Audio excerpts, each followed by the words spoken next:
everyone, welcome to another lecture of Excemy Medical. My name is Shujauddin and in today's lecture we'll be talking about pneumothorax. So before we go into what pneumothorax is and how to manage it, let's just have a brief overview of the physiology before we move on towards management and pathology. So you all would have definitely heard about pleura. Our lungs are covered by this thin membrane that is pleura. It encloses our lungs, right?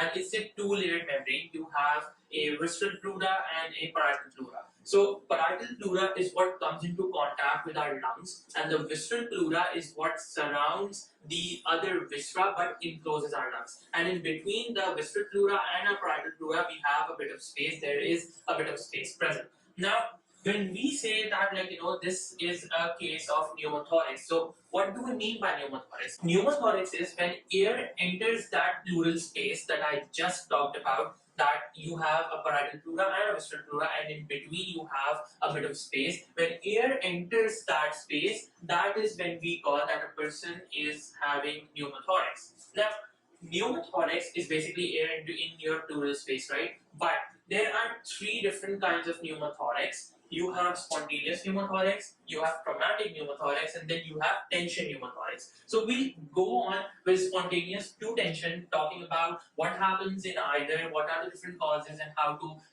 manage pneumothorax. So if I were to talk about spontaneous pneumothorax first, now spontaneous pneumothorax, this name itself suggests that it's spontaneous, it's sudden, it's just out of the blue, it happens just like that, rapidly, out suddenly. So spontaneous pneumothorax is when you have apical blebs. Now, what do I mean by apical blebs?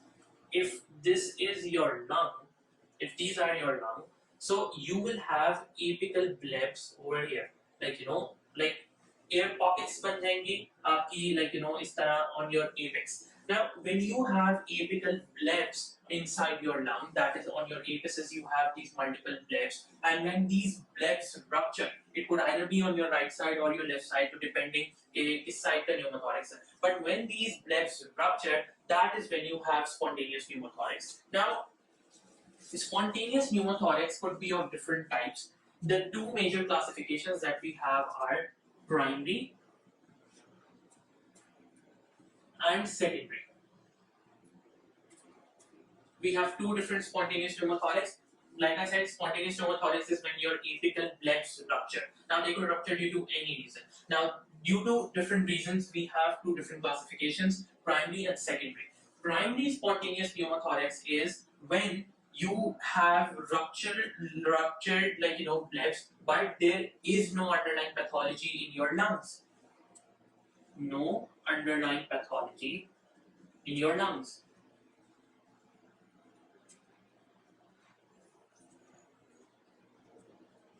This is when you say that a person experienced primary spontaneous pneumothorax. They had no pathology regarding their lungs, but still they had spontaneous pneumothorax. That is idiopathic reason. You don't know. But people who have primary spontaneous pneumothorax, who are those people?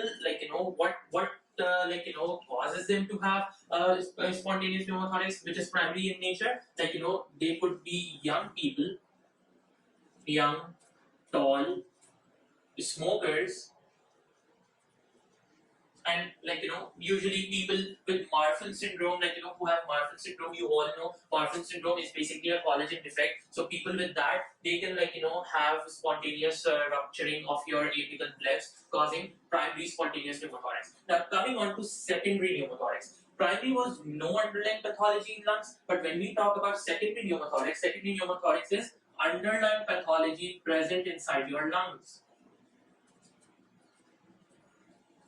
Underlying pathology present. Now, what could be the underlying pathology? The person could have TB, the person could have pneumonia, the person could have COPD, any pathology concerning your lungs and causing spontaneous pneumothorax, but a pathology present inside your lungs is basically secondary pneumothorax. Now, this is a overview of spontaneous pneumothorax. Now, what usually happens in pneumothorax is that you have air entering your pleural space. Now, when air enters your pleural space, there is air inside your pleural space, your pleural pressure rises. I'll write this here. intrapleural pressure rises.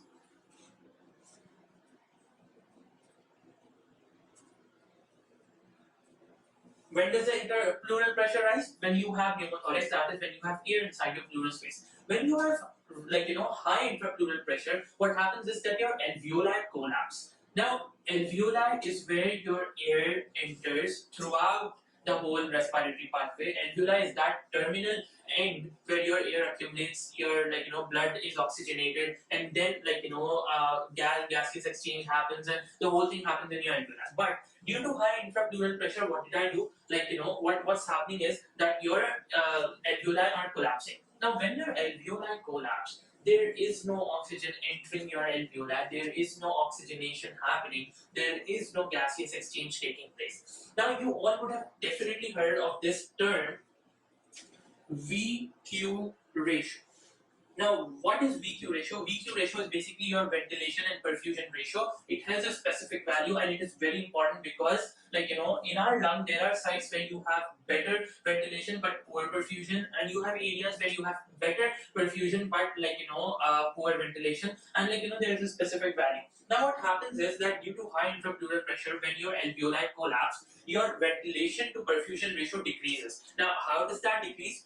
Ventilation is very poor. Your alveoli have collapsed. Do you think that your alveoli will be able to ventilate themselves? You'll be able to inhale properly? No, you won't be able to ventilate your lungs very well. Now, since ventilation is in the numerator and perfusion comes in the denominator, so keeping that in mind, V decreases, but Q is the same. But since your numerator is decreasing in number, you will have a decreased ventilation to perfusion ratio. Now, when you have decreased ventilation to perfusion ratio, what's basically happening?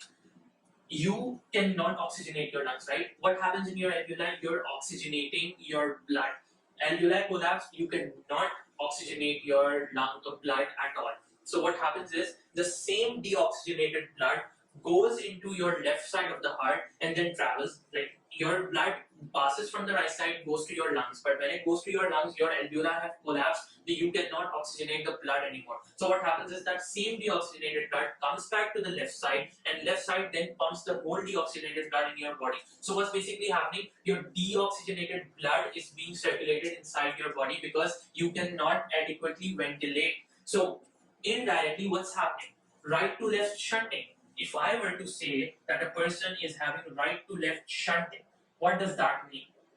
Right to left shunting means that your deoxygenated blood is bypassing your lungs because for any reason, going to the left side, deoxygenated blood going to the left side and then circulating the body. So if I were to think about what's happening here, over here your lungs have, your alveoli have collapsed, you're not oxygenating your blood anymore, and the same deoxygenated blood is circulating throughout the body. Hence, right to left shunting happens in cases of pneumothorax. So keep that in mind. Now, moving on to traumatic pneumothorax. Now, as the name suggests, traumatic pneumothorax is due to any trauma. Now, trauma could be of two different types. It could either be blunt trauma or it could either be a penetrating trauma. So if I were to talk about blunt trauma, so blunt trauma would be any road accident where there is no opening in the chest cavity, but there was an impact that a person suffered on their chest, causing closed pneumothorax, right? So you have blunt trauma, or you could have a penetrating injury. Now, in cases of blunt trauma, you don't have any opening in your chest wall. Hence, this is a closed pneumothorax.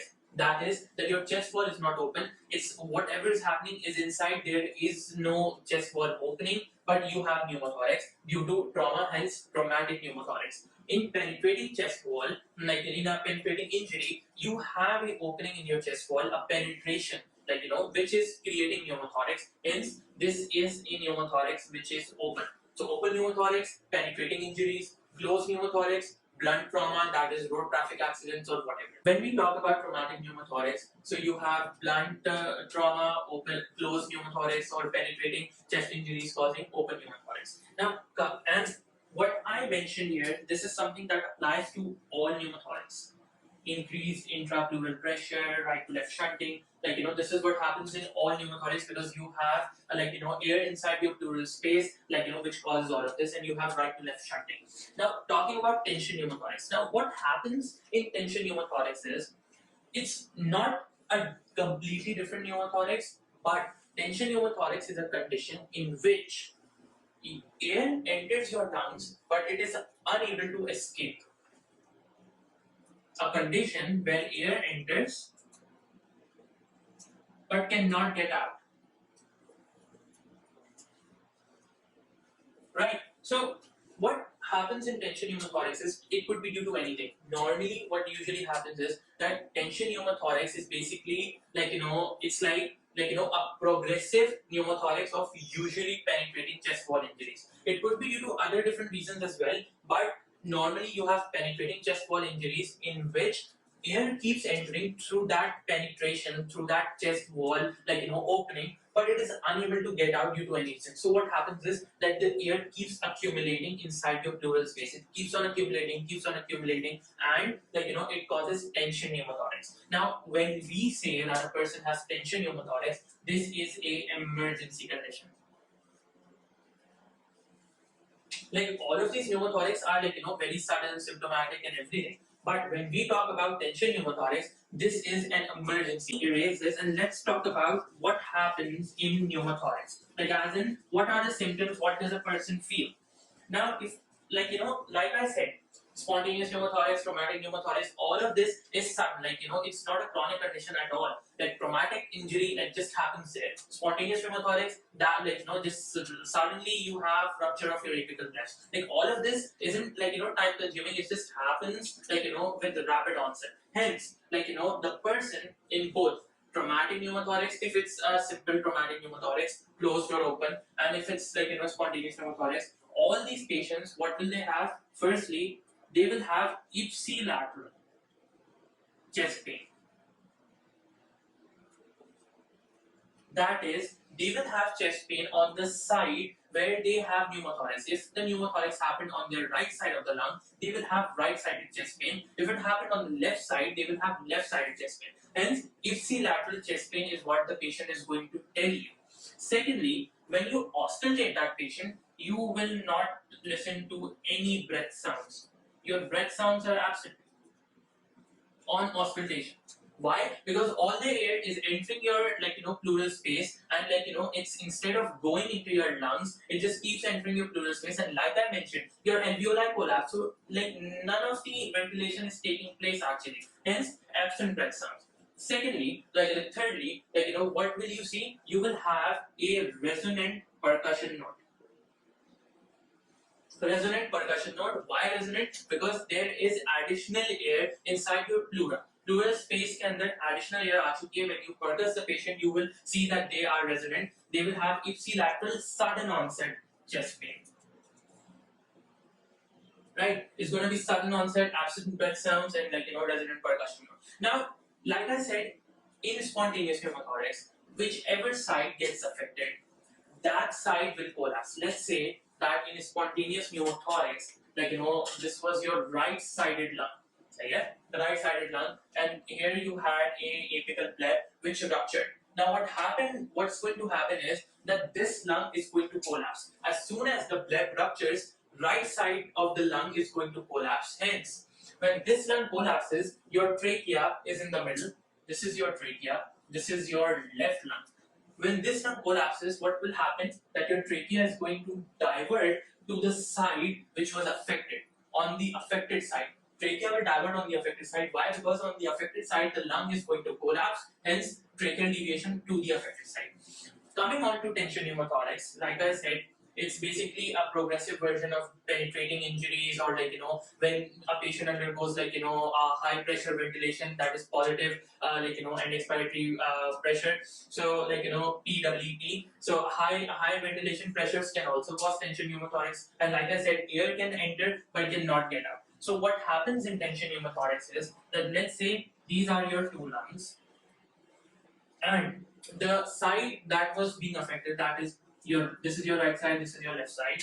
So On the right side, let's say you have tension pneumothorax. Over here, you have your pleural, pleural space being filled by air in the tension pneumothorax. Air is going to enter and it's not going to get out. This side is going to keep on increasing, expanding as you inhale again and again because air enters and cannot get out. So what's going to happen over here? You have your trachea. When this side is going to keep on expanding due to air entry, it's going to keep on expanding, your trachea will shift over here. Because this side is expanding, this is normal, but this side keeps on expanding again and again because of air entry, and air is basically getting blocked, right? It cannot get out. So your trachea is going to divert to the opposite side, not to the affected side, opposite side. While in spontaneous pneumothorax, we said the trachea gets diverted to your affected side. Here, trachea is going to get diverted to your opposite side.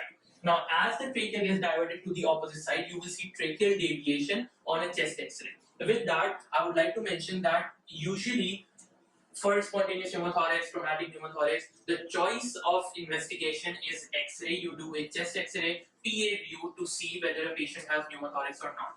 But in cases of tension pneumothorax, like I mentioned, it is an emergency condition. So what do? You see that a patient, if the patient has tension pneumothorax, you will conclude it as an emergency condition, and you will diagnose the patient clinically.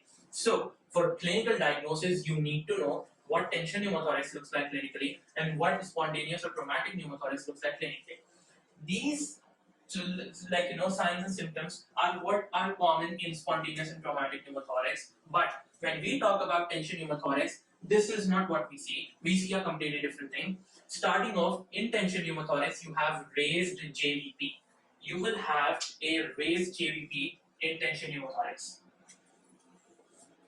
That is, your jugular venous pressure is going to be decreased. You will see a prominent JVP in a patient with tension pneumothorax because, the lungs are being compressed due to tension pneumothorax. Your trachea is being diverted. It's an emergency condition.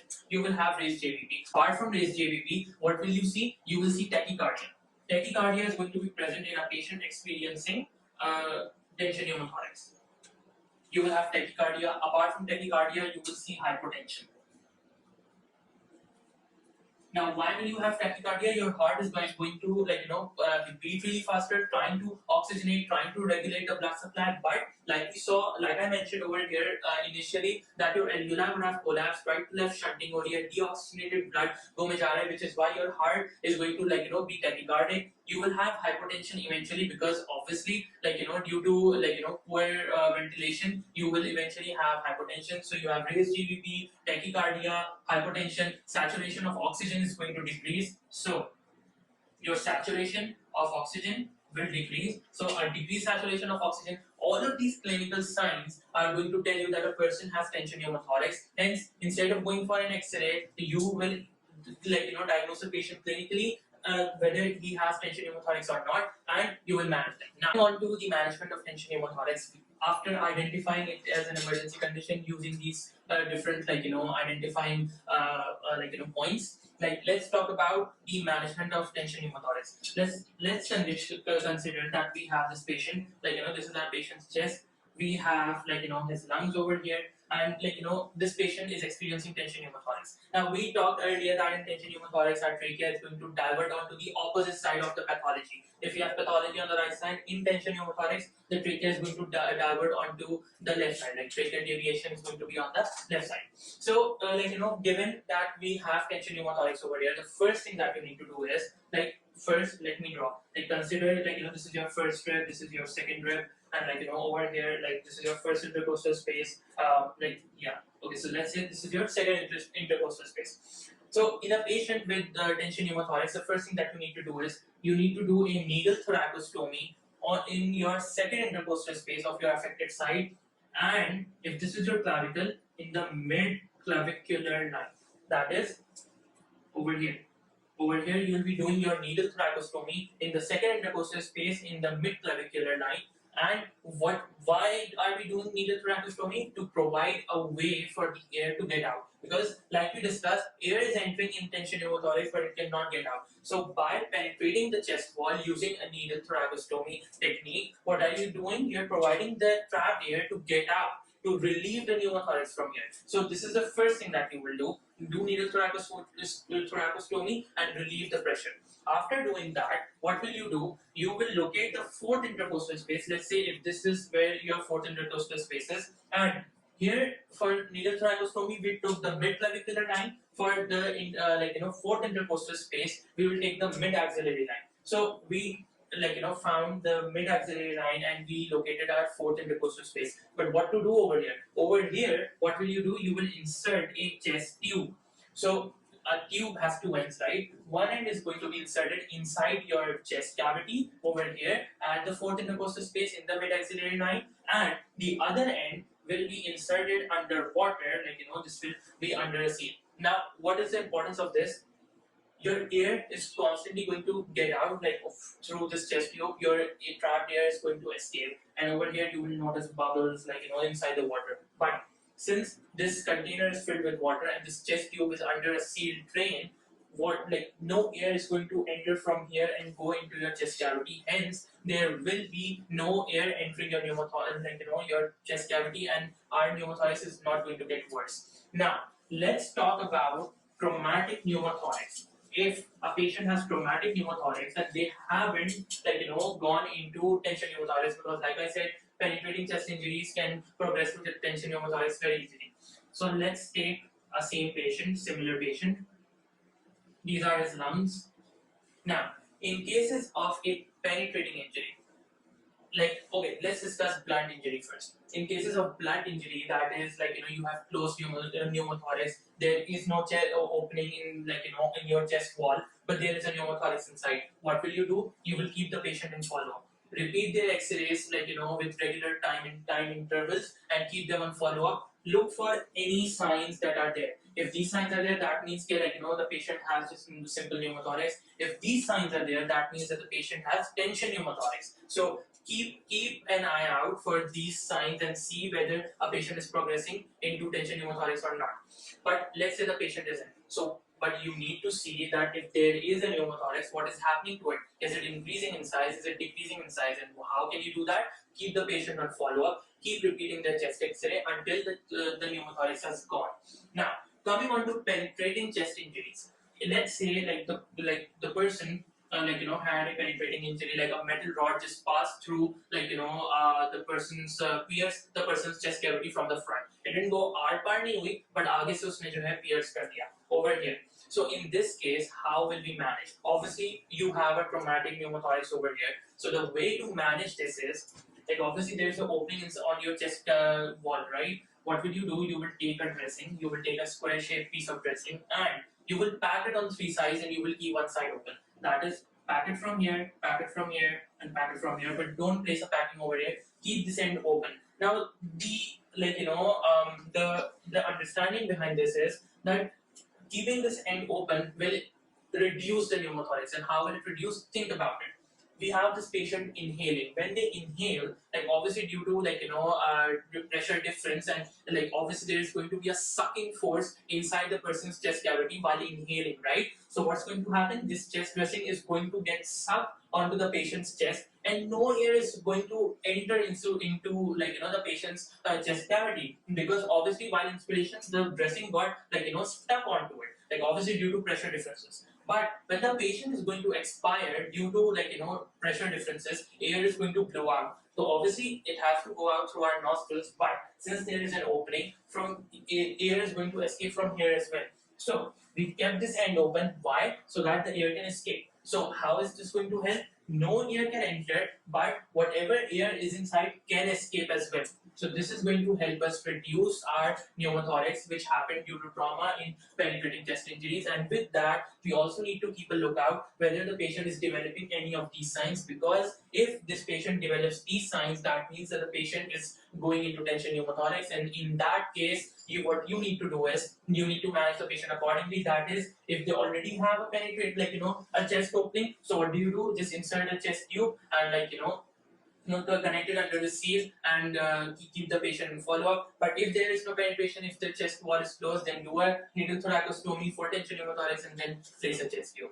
So I hope that in this session we talked about what is pneumothorax, what are the different types of pneumothorax, what are the signs in simple pneumothorax, what are the signs of tension pneumothorax, and what is the different management of different pneumothorax. So I hope that everything's clear, and if there are any confusions, any questions, feel free to reach out to us through the comment section on our YouTube video or reach out to us on our Facebook page. Thank you so much.